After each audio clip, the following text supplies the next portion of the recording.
Bismillah. Assalamualaikum warahmatullahi wabarakatuh.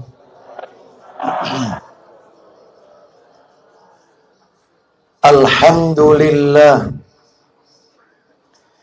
alladzi bi ni'matihi tatimmus shalihat. Wa ashhadu an la ilaha illallah wahdahu la syarikalah wa ashhadu anna Muhammadan abduhu wa rasuluh. Ya ayyuhalladzina amanu ittaqullaha haqqa tuqatih wa la tamutunna illa wa antum muslimun. Amma ba'du, fa inna asdaqal hadisi kitabullah wa khairal hadi hadi Muhammadin sallallahu alaihi wasallam wa syarral umuri muhdatsatuha wa kullu muhdatsatin bid'ah wa kullu bid'atin dhalalah. Yang saya hormati para alim, para ulama, para asatidzah. Yang saya hormati segenap perangkat pemerintah yang hadir pada kesempatan yang berbahagia ini. Wabil khusus kami tujukan kepada Bapak Kepala Desa Kenanten, Puri, Mojokerto, dan segenap RT maupun RW yang berada di wilayah perumahan Wikarsa, yang semoga semuanya dimuliakan oleh Allah Subhanahu wa Ta'ala. Bapak-bapak, ibu-ibu, kaum muslimin dan muslimah, tentunya tidak terlepas dari para sesepuh setempat, keluarga besar kajian Ahad pagi, yang semoga semuanya dirahmati oleh Allah Subhanahu wa Ta'ala. Tidak ada kata yang patut kita ucapkan di pagi hari ini selain rasa syukur kita kepada Allah Subhanahu wa Ta'ala atas segala karunia nikmat yang telah Allah berikan kepada kita, yang tentunya kita tidak akan pernah mungkin, tidak akan pernah bisa menghitung-hitung nikmat tersebut.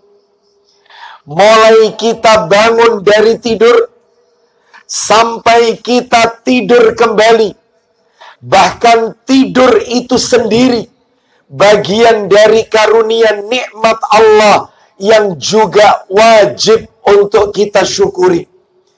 Allah menegaskan dalam ayatnya, wa in ta'uddu ni'matallahi la tuhsuha. Dan jika kalian menghitung-hitung nikmat Allah, maka pasti kalian tidak akan pernah bisa, tidak akan pernah mampu menghitung-hitung nikmat tersebut. Bapak Ibu, kita tidak pernah diperintah oleh Allah untuk menghitung-hitung nikmat. Tidak pernah. Tetapi justru Allah memerintahkan kita untuk mensyukuri nikmat-nikmat tersebut. Allah berfirman dalam ayatnya, saya yakin panjenengan hafal dengan ayat ini. Minimal ayat ini familiar di telinga kita. Allah berfirman, fadhkuruni azkurkum. Washkuruli wala takfurun. Maka ingatlah kalian kepadaku, niscaya aku akan mengingat kalian. Bersyukurlah kalian kepadaku, dan janganlah kalian ingkar, kufur kepadaku. Al-Baqarah 152. Mudah-mudahan kita semua yang hadir di majelis ini tercatat di sisi Allah hamba-hambanya yang pandai bersyukur atas nikmat yang Allah berikan kepada kita. Dan di antara sekian banyak kenikmatan-kenikmatan tersebut, yang kita rasakan pada pagi hari ini adalah Allah memberikan kepada kita nikmat iman, nikmat Islam, nikmat diberikannya kita hidayah taufik, sehingga kita mampu membedakan mana yang hak, mana yang batil, mana yang ma'ruf, mana yang mungkar, mana itu yang halal, mana yang haram. Semua itu karena hidayah dari Allah Azza wa Jalla. Bahkan panjenengan tidak mungkin bisa melangkahkan kaki ke majelis ini kalau tidak karena hidayah dari Allah Azza wa Jalla. Bapak Ibu bisa bayangkan, di zaman Nabi, ketika Nabi masih hidup, betapa banyak orang-orang yang ketemu Nabi dan melihat raut wajah Nabi. Tapi sayang beribu sayang, hidayah tidak masuk dalam hatinya, sehingga dia mati dalam keadaan tidak mengikuti ajaran Rasul. Maaf, alias kafir. Siapa? Abu Jahal, Abu Lahab. Tiap hari ketemu Nabi, lihat raut wajah Nabi, mengetahui perawakan Nabi. Tapi maaf, hidayah tidak tercelup dalam hatinya. Matinya kafir. Kita tidak pernah melihat Nabi. Kita tidak berjumpa dengan Nabi. Kita tidak tahu bagaimana perawakan Nabi. Tetapi kita mengimani ajaran Nabi. Mudah-mudahan kelak di hari kiamat Allah pertemukan kita dengan baginda Rasul Sallallahu Alaihi Wasallam di surga yang tertinggi kekal untuk selamanya. Bapak Ibu sekalian, keluarga besar kajian Ahad pagi yang semoga dimuliakan oleh Allah Subhanahu wa taala. Nikmat yang lain yang kita rasakan pagi hari ini adalah nikmat sehat. Sehat itu mahal, Bapak Ibu sekalian. Bayangkan, tidak usah banyak-banyak, satu orang yang sehat. Satu orang yang sehat. Jangan banyak-banyak. Satu orang yang sehat memiliki berjuta-juta keinginan. Lihat orang sehat, pengen ini, pengen itu, pengen pergi ke sana, pengen pergi ke sini, macam-macam keinginannya. Tapi sekarang mari kita balik, jutaan manusia yang saat ini ada di atas pembaringannya, lantaran sakit yang dia derita, keinginannya tidak banyak, satu yang diminta, sehat alias sembuh. Berarti sehat itu mahal, Bapak Ibu sekalian, harus kita syukuri. Mudah-mudahan Allah selalu melimpahkan nikmat-nikmatnya kepada kita dan kita dijadikan hamba yang pandai bersyukur. Bapak Ibu rahimani wa rahimakumullah, pagi hari ini untuk pertama kalinya saya berhadapan dengan keluarga besar pengajian Ahad pagi yang ada di wilayah perumahan Wikarsa. Materi yang akan kita bahas, yang akan kita angkat ke permukaan, kita beri judul, umurmu kau gunakan untuk apa? Umurmu kau gunakan untuk apa? Pak, Bu, maaf, karena waktu kita terbatas, saya tidak memperpanjang mukaddimah. Materi judul umurmu kau gunakan untuk apa? Saya bagi dua, supaya enak ngajinya. Urut tidak melebar kemana-mana.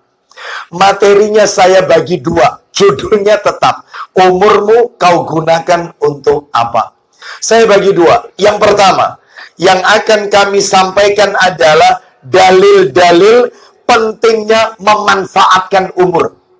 Mana dalilnya? Di dalam Al-Quran suratnya surat apa? Di dalam hadis Nabi riwayatnya siapa?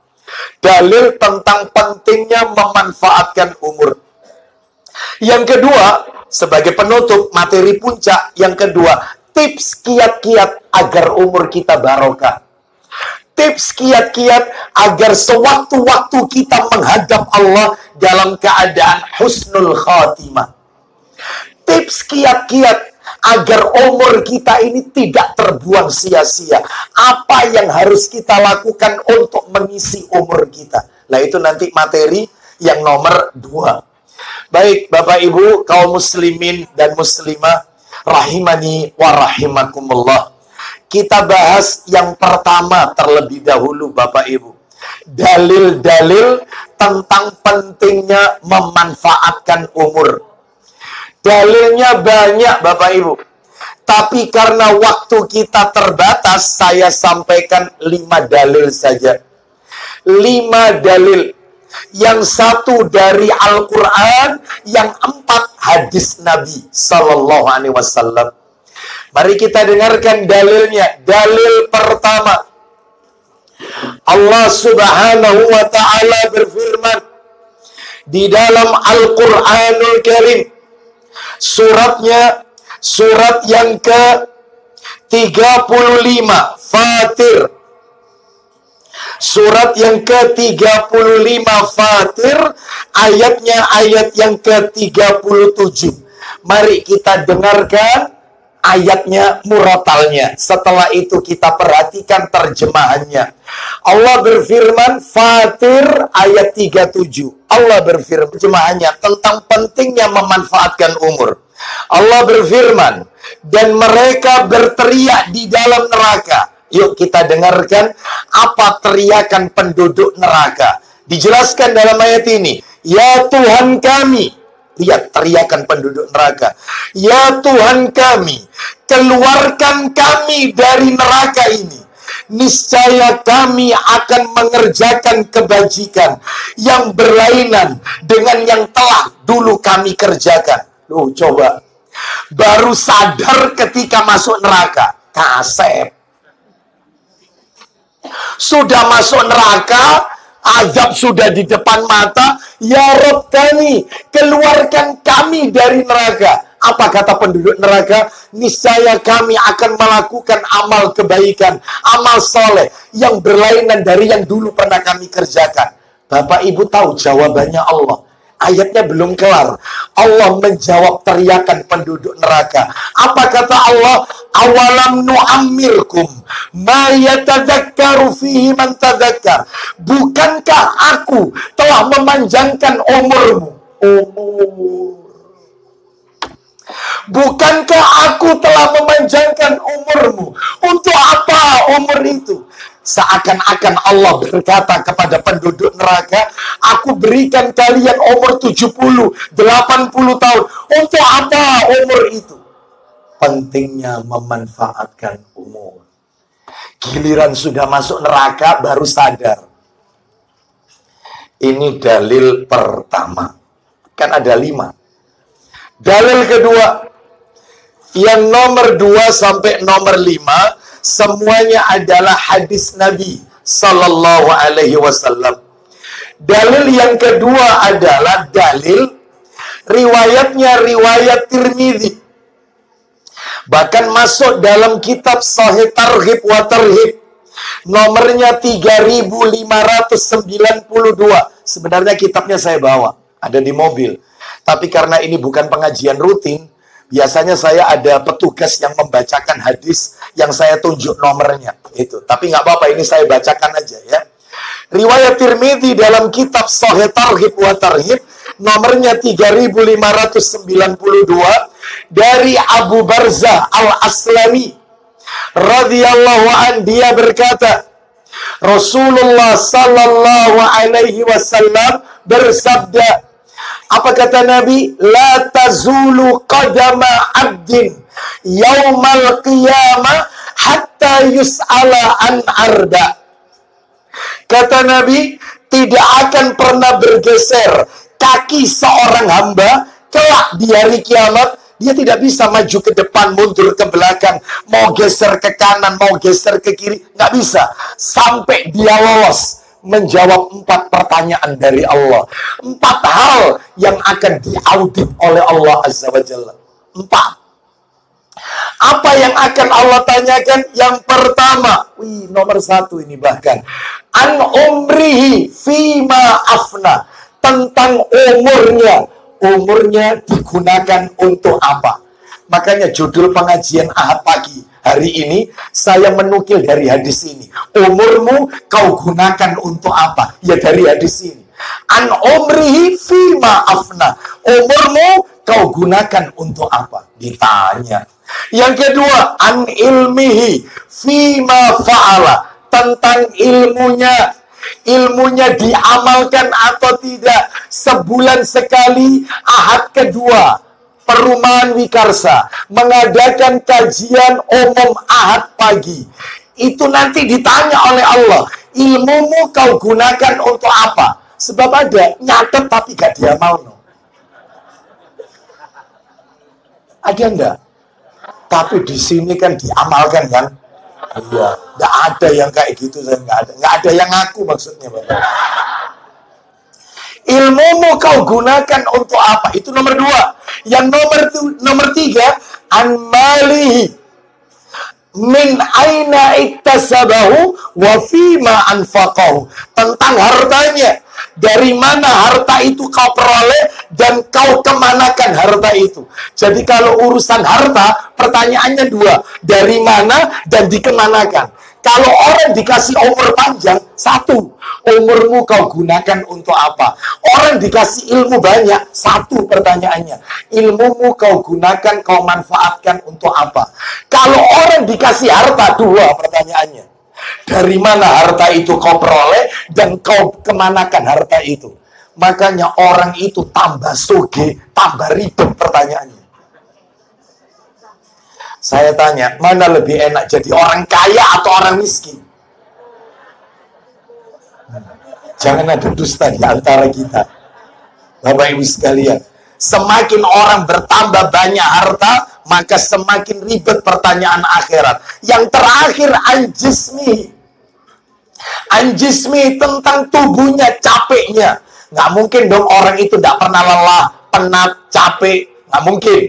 Maka capeknya itu untuk apa? Kalau dia lelah, capeknya untuk di jalan Allah. Saya capek, ya Allah, saya ini lelah karena khatam Quran sebulan sekali. Masya Allah. Saya capek, saya lelah karena rutin Senin Kamis Ayamul Bid. Masya Allah. Saya capek, saya lelah karena rajin taklim. Hampir tiap hari saya taklim, ikut kajian. Ya bahasa Arab, ya tarjim, ya taksin, ya taklim, dan seterusnya. Capeknya untuk Allah. Bagus. Tapi kalau capeknya untuk ke mall, lelahnya, capeknya bukan untuk di jalan Allah, maka itu yang akan menyengsarakan kita semua. Oleh karena itu, ini dalil yang nomor 2, pentingnya memanfaatkan umur. Dalil ketiga. Dalil yang ketiga adalah hadis, riwayatnya sama, Tirmidzi. Disebutkan dalam kitab Sahih Targhib wa Tarhib. Nomor hadisnya 3363. 3363. Dari Abi Bakrah radhiyallahu an, dia berkata, seseorang bertanya kepada Rasul sallallahu alaihi wasallam. Kita dengarkan pertanyaannya. Ya Rasulullah, ayyun nasi khair? Ayyun nasi khairun? Siapakah manusia yang paling baik itu? Apa jawaban Nabi? Nabi menjawab, manusia yang paling baik itu adalah man tala umuruhu wa hasuna amaluhu. Orang yang diberikan oleh Allah umur panjang, umurnya panjang, dihabiskan untuk melakukan kebaikan-kebaikan. Mudah-mudahan kita termasuk yang ini, mudah-mudahan. Tapi orang ini tanya lagi, ya Rasulullah, fa'ayyun nasi syarrun? Lalu siapakah manusia yang jelek itu siapa? Manusia yang buruk itu siapa? Bapak Ibu tahu jawabannya Nabi. Man tala umuruhu wasa'a amaluhu. Orang yang diberikan oleh Allah umur panjang, namun habis untuk melakukan maksiat. Umurnya tua, habis di warkop-warkop. Umurnya tua, habis untuk melakukan perbuatan yang sia-sia. Waktunya tahajud, dia begadang. Waktunya baca Al-Quran, dia melakukan perbuatan yang Allah tidak ridho. Maka inilah orang yang paling buruk, dikasih umur panjang, tapi dipakai untuk perbuatan yang tidak manfaat. Baik, ini dalil nomor 3. Dalil yang nomor 4, Bapak Ibu sekalian. Dalil yang nomor 4 tentang pentingnya memanfaatkan umur. Riwayatnya Ibnu Majah. Tak dari tadi Tirmidzi, sekarang Ibnu Majah. Dalam kitab Sunan Ibnu Majah, nomor hadisnya 4259. 4259. Mari kita dengarkan dari sahabat Ibnu Umar radhiyallahu anhuma. Dia berkata, seorang laki-laki bertanya kepada Nabi sallallahu alaihi wasallam. Kita dengarkan pertanyaan laki-laki ini. Ya Rasulullah, ayyul mu'minina akyas? Wahai Rasulullah, orang mukmin siapakah? Mukmin yang bagaimanakah? Yang paling cerdas itu. Akyas itu lebih dari cerdas. Jenius. Mukmin yang jenius itu yang bagaimana? Pak, Bu, maaf. Kalau pertanyaan itu ditujukan ke kita, tujukan ke saya yakin jawaban saya dan jawaban panjenengan, orang mukmin yang jenius, yang cerdas, yang brilian adalah orang mukmin yang IQ-nya di atas rata-rata. Itu jawaban saya, jawaban panjenengan. Tapi jawaban Rasul tidak. Wong pinter, wong cerdas, orang jenius itu kata Nabi ada 2 dalam hadis ini. Apa kata Nabi? Aksaruhum lil mauti dzikran. Yang kedua, wa aksanuhum lima ba'dahu isti'dadan. Ulaikal akyas. Yang pertama, aksaruhum lil mauti dzikran. Orang yang banyak ingat mati. Eling mati, kemanapun dia berada, ingat bahwasanya maut akan menjemput dia. Orang yang suka ingat kematian, itu orang pintar, orang cerdas. Makanya orang kalau suka ingat mati, insya Allah dia tidak akan pernah melakukan maksiat. Kenapa? Karena dia tahu, dia akan menghadap Allah Azza wa Jalla. Yang kedua, wa ahsanuhum lima ba'dahu istidadan, yaitu orang yang memiliki bekal yang banyak untuk menuju kepada kematian. Sangune akeh, amalnya banyak. Itu orang cerdas. Ulaikal akyas. Mereka itulah orang-orang yang jenius. Oleh karena itu mudah-mudahan dengan kita rutin mengikuti kajian umum Ahad pagi ini di wilayah Perumahan Wikarsa, dengan didatangkan berbagai macam ustadz dengan disiplin ilmu yang berbeda-beda, mudah-mudahan ini jadi bekal kita nanti untuk menghadap Allah Azza wa Jalla. Semoga Allah Subhanahu wa taala mengakhirkan kita hidup ini dalam keadaan husnul khotimah. Yang terakhir, horor. Nomor 5. Horor. Dalil yang nomor 5, ini agak horor. Yaitu hadis riwayatnya At-Tabrani. Hadis ini disahihkan oleh Syekh Muhammad Nasiruddin Al-Albani rahimahullah dalam kitab Sahih Jami'us Shahir. Nomor hadisnya 5775. Saya bacakan ya. Dari Anas bin Malik radhiyallahu anhu. Dia berkata, Rasulullah sallallahu alaihi wasallam bersabda, "Inna min amaratis sa'ah an yadhara mautul faja'ah." Kata Nabi, sesungguhnya di antara tanda-tanda kiamat itu sudah dekat. Tanda-tanda kiamat sudah dekat kalau sudah banyak orang yang mati mendadak. mati mendadak, mati tanpa sebab, mati tanpa didahului sakit. Sekarang lagi ngetren, lagi banyak. Kalau dulu kira-kira 2 tahun ya, setahun 2 tahun yang lalu, orang meninggal selalu jawabannya COVID. Sebelum COVID, orang meninggal mendadak, masih muda, rajin olahraga, menjaga kesehatan, meninggal, selalu kata dokter, jantung Pak. Betul tidak? Selalu itu. Orang mati mendadak, apa? Analisa dokter, jantung. Kalau zamannya COVID, zamannya lagi waktu, tinggi-tingginya Delta, ya adik saya pun meninggal, yaitu di Rumah Sakit Ibnu Sina di Gresik, kena COVID juga. Apa jawabannya? Saturasi oksigen dalam darah menurun, Pak. Itu medis. Menurut hadis, orang meninggal mendadak, kiamatnya sudah dekat. Kita tidak tahu kapan dipanggil oleh Allah. Karena kematian mendadak itu selalu mengintai kita. Kita nggak tahu. Wong saya ini camat. Ibu-ibu juga camat. Bapak-bapak juga camat. Apa camat? Calon mati. Kita semua bakal dipanggil oleh Allah. Di sini ada Pak Mudin. Kan gitu Pak Mudin ya. Semua bakal dipanggil. Masalahnya bisa jadi Anda duluan, saya terakhir. Atau saya terakhir, panjenengan duluan. Kan gitu. Iya. Loh, ada bedanya. Kan ada kan? Bapak Ibu sekalian, ini menunjukkan kepada kita hati-hati bahwasannya kematian mengintai kita.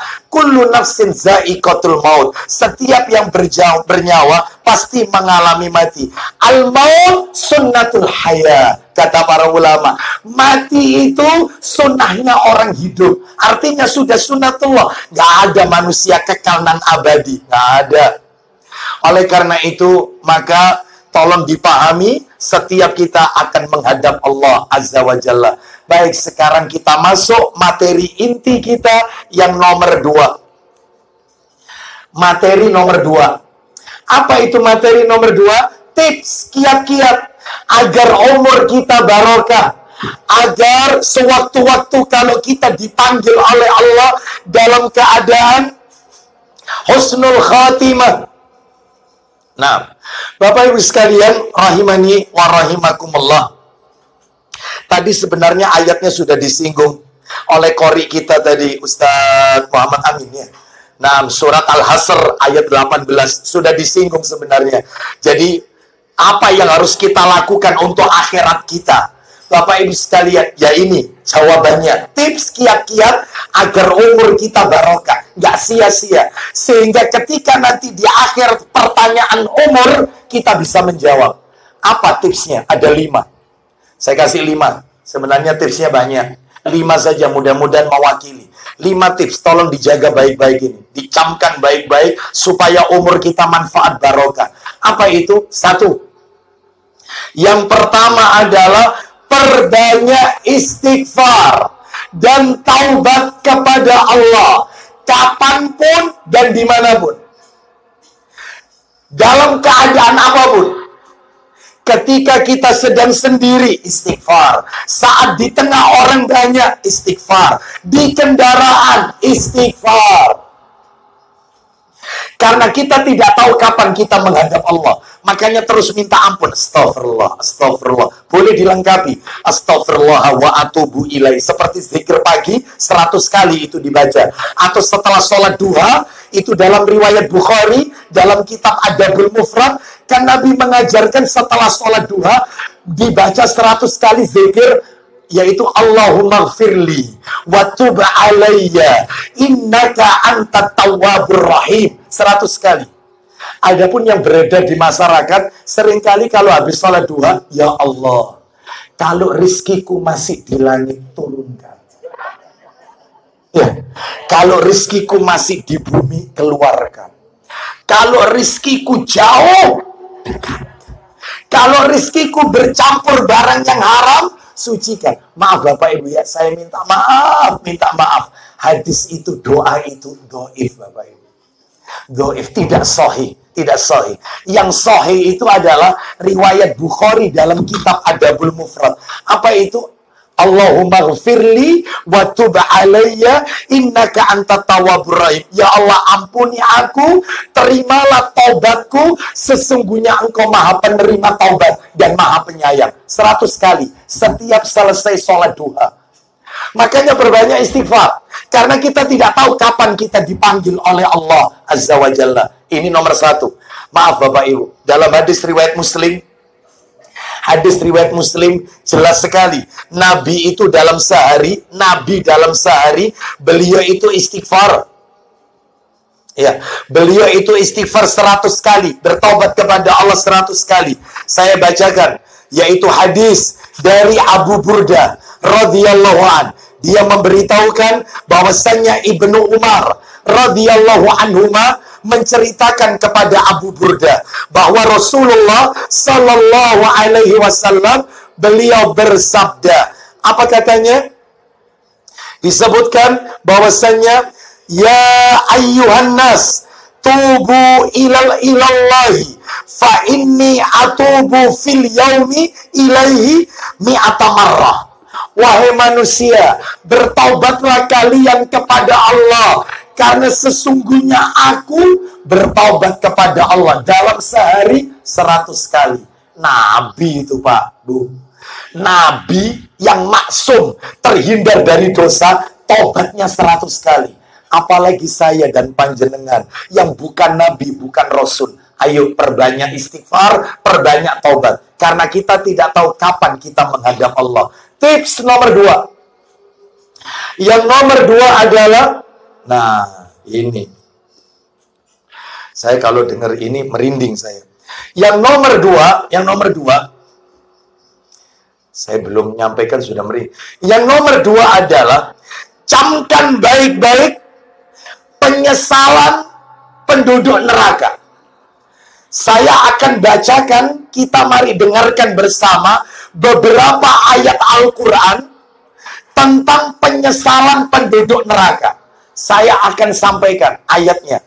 Jadi tips nomor 2, ingat baik-baik, camkan baik-baik tentang ayat-ayat yang berbicara penyesalan penduduk neraka. Supaya kita bisa mawas diri. Jangan sampai kita seperti mereka.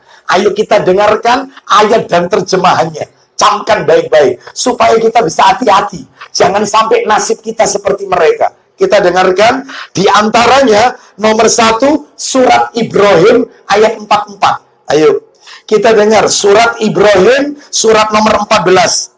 Ayatnya 44, Bapak Ibu. Kita lihat ini penyesalan penduduk neraka. Ibrahim ayat 44. Allah Ta'ala berfirman. Surat Ibrahim ayat yang ke-44. Allah berfirman, dan berikanlah peringatan Muhammad kepada manusia di hari azab datang kepada mereka. Jadi ketika azab sudah di depan mata, di akhirat nanti, apa kata mereka? Ya Rabb kami, ya Tuhan kami, berilah kami kesempatan kembali ke dunia. Walaupun cuma sebentar, niscaya kami akan mematuhi seruan Engkau dan akan mengikuti jalan Rasul-Rasul. Kasep. Sudah di depan mata, neraka, azab sudah di depan mata, baru dia sadar. Apa yang dia minta? Kembalikan aku ke dunia. Meskipun sebentar, aku akan mematuhi perintahmu dan mengikuti jalan Rasul Muhammad Sallallahu Alaihi Wasallam. Kemana saja selama ini? Semasa hidup di dunia, Rasul suka diolok-olok. Semasa hidup di dunia, ajaran Rasul sering ditertawakan, sering mengolok-olok sunnah Nabi. Begitu azab sudah di depan, baru kaset. Ini bahasa Sepanjang, saya tinggal di Sepanjang. Saya nggak tahu bahasa Mojokerto itu apa yang bagusnya. Sama ya? Sama, Bapak Ibu sekalian. Kasep. Terlambat, nasi sudah menjadi, nggak mungkin balik lagi ke dunia.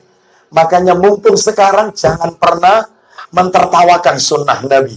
Ikuti jalan Rasul Sallallahu Alaihi Wasallam. Sami'na wa ata'na. Karena beliau sang suri teladan terbaik sejagat alam raya ini. Baik. Terus kita lihat ayat yang lain. Ayat yang lain. Nah, ayat yang lain surat nomor 63. Surat 63. 63 itu surat Al-Munafikun. Oh, ini. Al-Munafikun ayatnya ayat 10. Ayat 10. Al-Munafikun ayat 10. Allah Ta'ala berfirman. Kita lihat penyesalan saat sakaratul maut. Nazak baru nyesel. Kita lihat ayatnya. Allah berfirman. Allah Ta'ala berfirman. Al-Munafikun ayat 10. Infakkanlah sebagian dari apa yang telah kami berikan kepadamu sebelum kematian datang kepada salah seorang di antara kamu.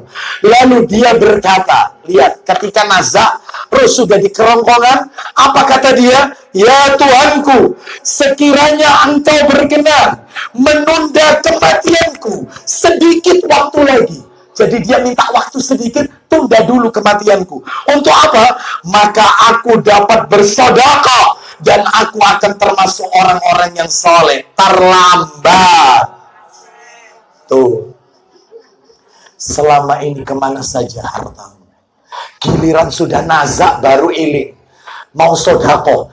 Minta ditunda kematiannya, pengen sodako. Selama ini sama orang pelit. Oleh karena itu inilah penyesalan orang saat nazak dan ketika di akhirat. Maka ini ayat-ayat kayak begini tolong dicamkan.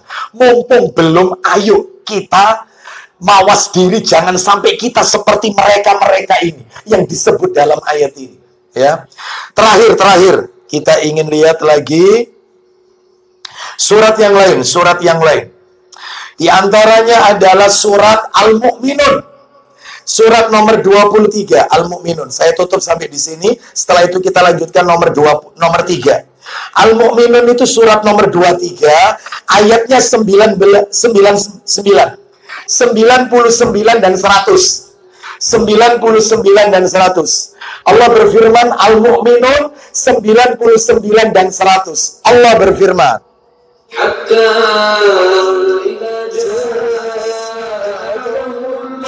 قال رب ارجعون لعلي أعمل صالحا فيما تركت كلا إنها كلمة هو قائلها ومن ورائهم برزخ إلى يوم يبعثون. Kita dengarkan ayat 99.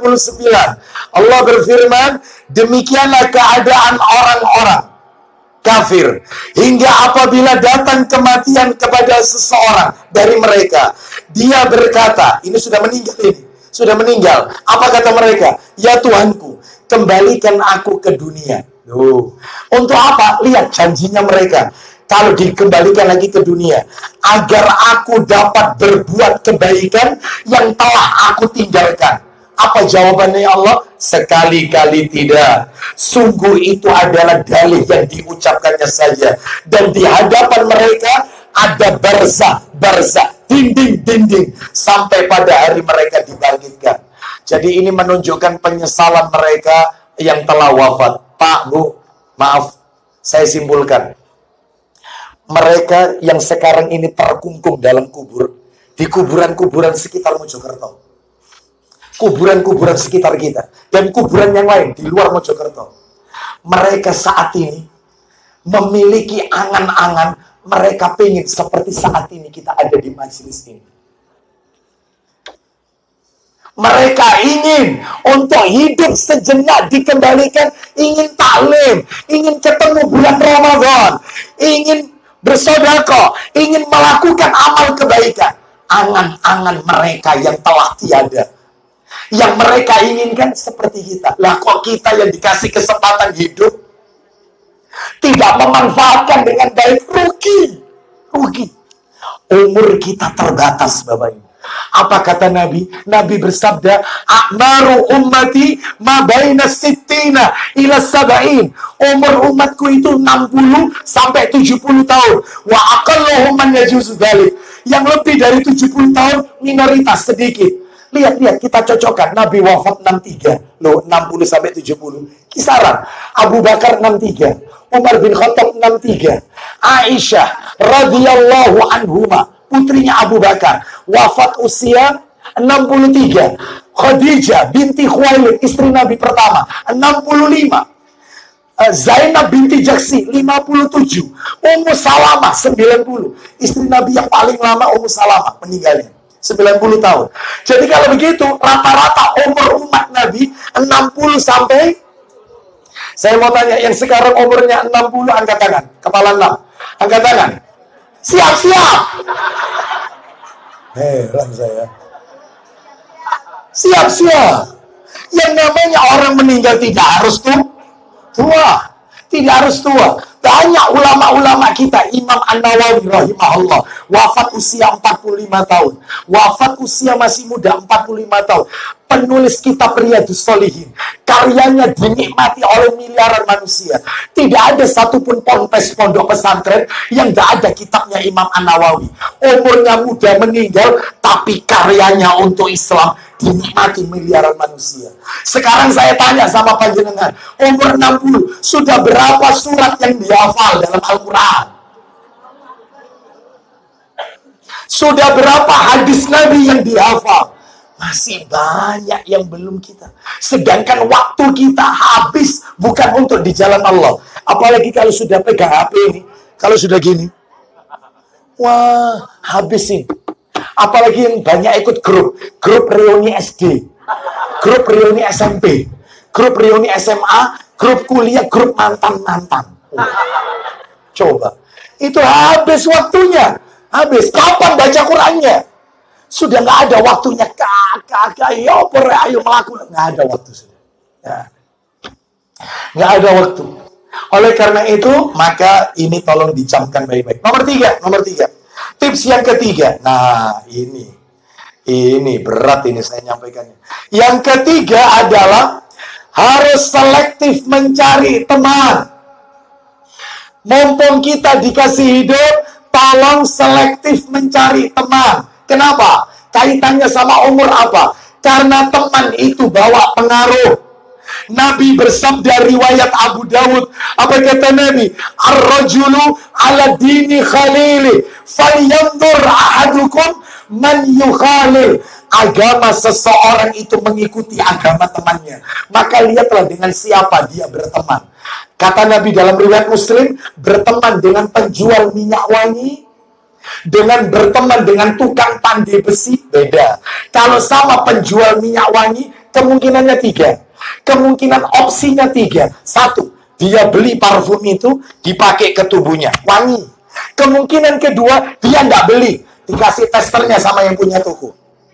Ini mas, yang baru mas, yang baru, wangi. Kemungkinan ketiga, dia nggak beli, nggak dikasih tester, duduk tok di tokonya penjual minyak wangi. Akan terkena, tetap enak, tetap wangi. Tapi berteman dengan tukang pandai besi, orang yang tidak soleh, umpamanya itu, diperumpamakan itu.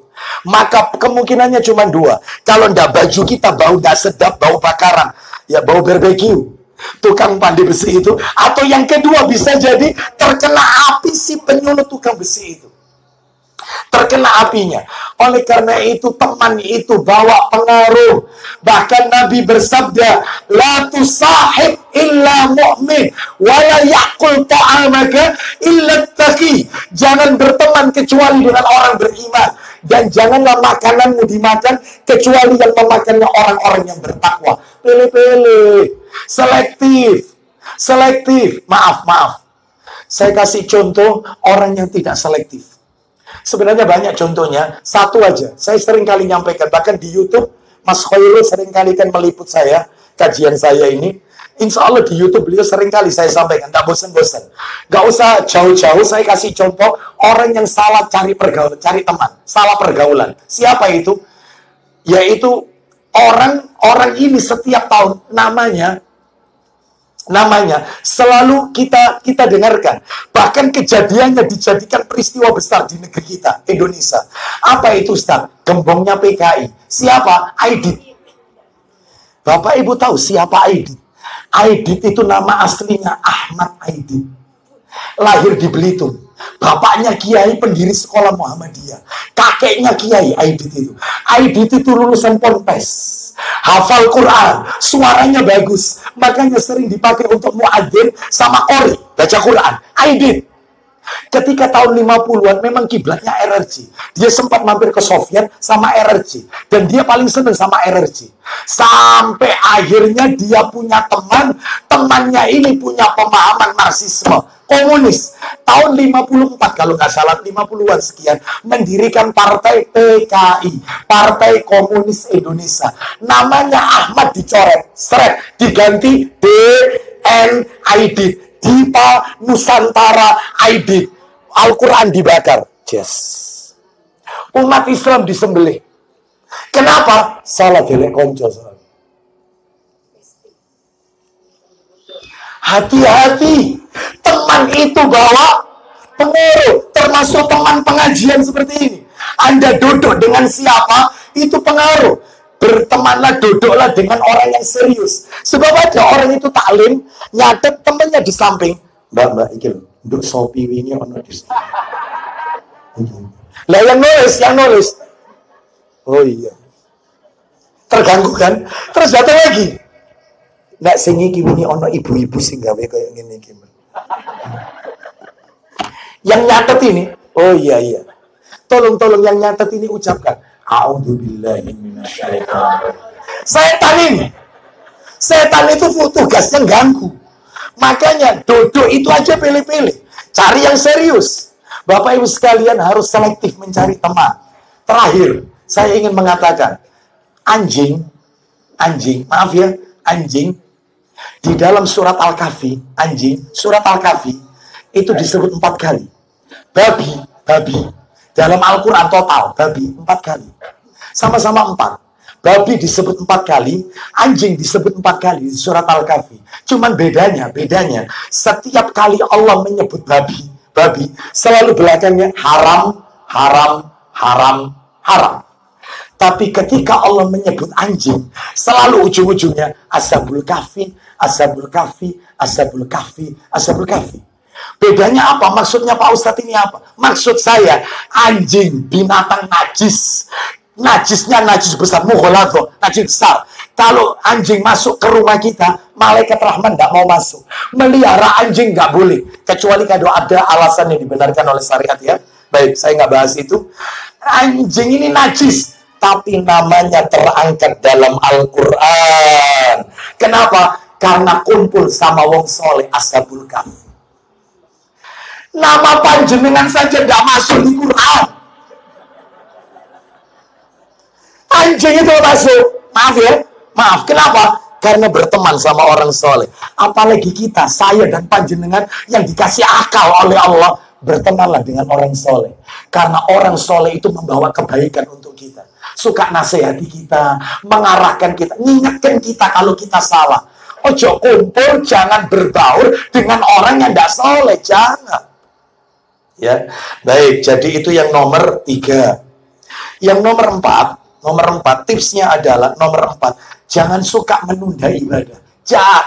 Jangan suka menunda ibadah.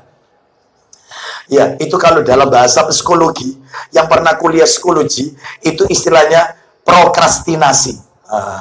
Itu ya. Suka nunda-nunda pekerjaan. Enggak sih, ya. Lo nanti tidak tahajud, kenapa? Insya Allah minggu ngarep tahajud. Panjenengan kok tidak pakai jilbabnya kok tidak sari jilbaban, tapi kok tidak sari. Enggak sih Ustaz, kira-kira wis umur suida. Ya, panjenengan kok tidak Senin Kamis loh. Ya, mungkin bulan ini Insya Allah Ustaz, awal tahun depan lah Insya Allah Ustaz, tahun depan aku tak rutin Senin Kamis. Tahu umurnya. Jangan suka nunda-nunda ibadah. Sekarang. Apa kata Allah? Insya Allah panjenengan hafal ayatnya. Surat Al-Nasr. Fa'idha faraghta fansab wa ila rabbika farghab. Apabila kalian telah menyelesaikan satu urusan ibadah, maka kerjakan urusan ibadah berikutnya. Nggak ada istirahat. La rahata di dunia.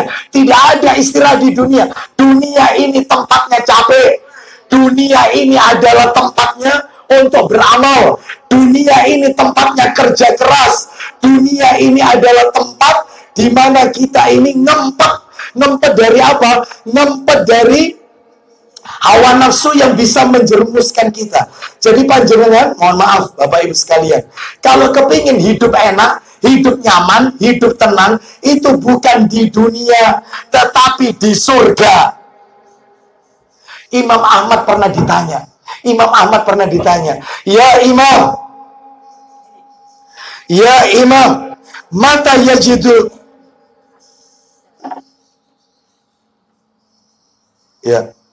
ya Imam, mata yajidul abdu ta'mar raha.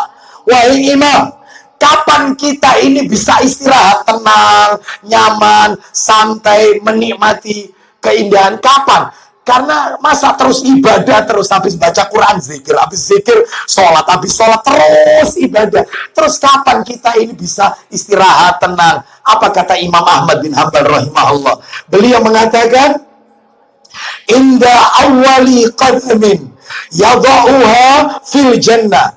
Kau bisa dikategorikan istirahat dengan tenang apabila kakimu sudah melangkah ke surga Allah. Itulah istirahat yang sebenarnya. Kenapa?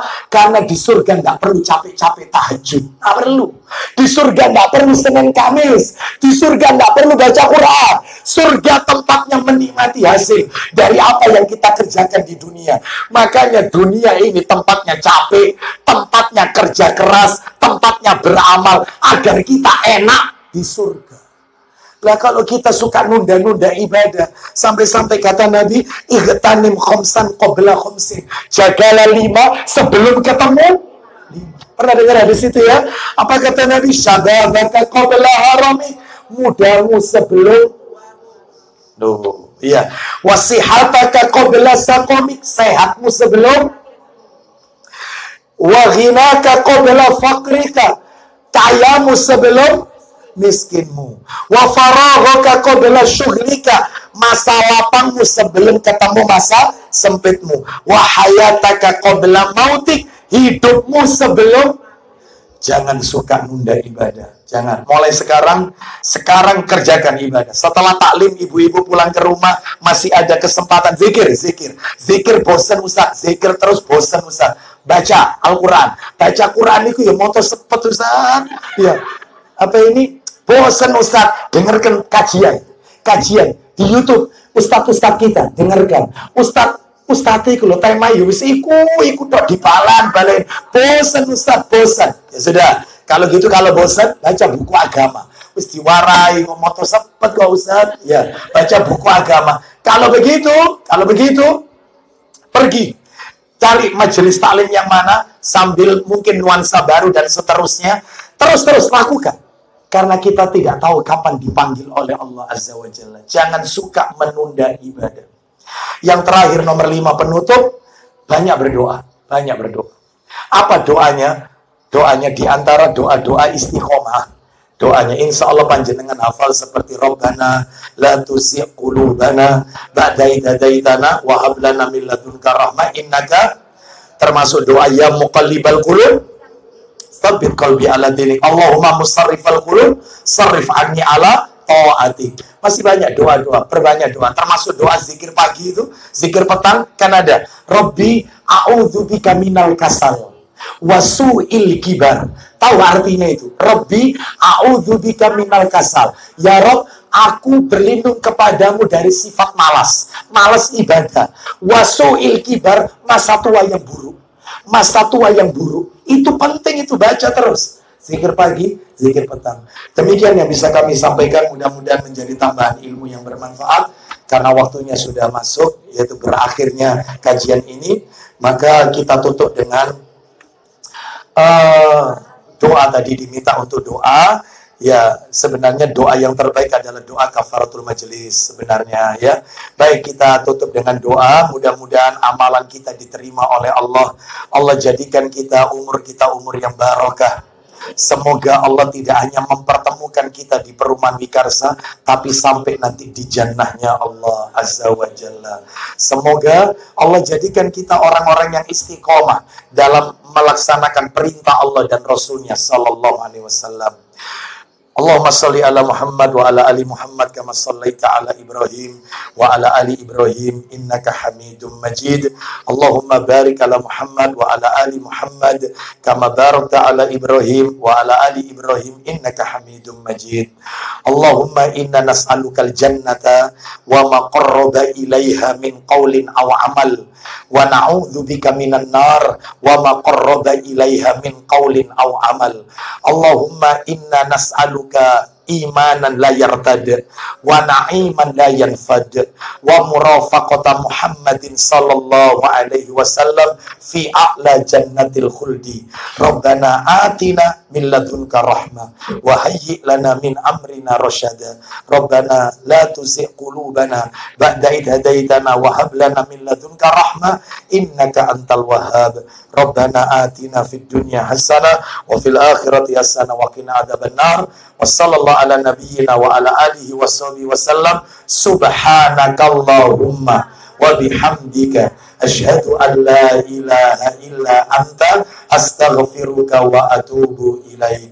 Wa akhiru da'wana anil hamdulillahi rabbil alamin. Terima kasih atas undangan yang diberikan kepada saya, dan mohon maaf apabila ada hal-hal yang tidak berkenan di hati Bapak Ibu sekalian dari apa yang kami sampaikan. Dan akhirnya, assalamualaikum warahmatullahi wabarakatuh.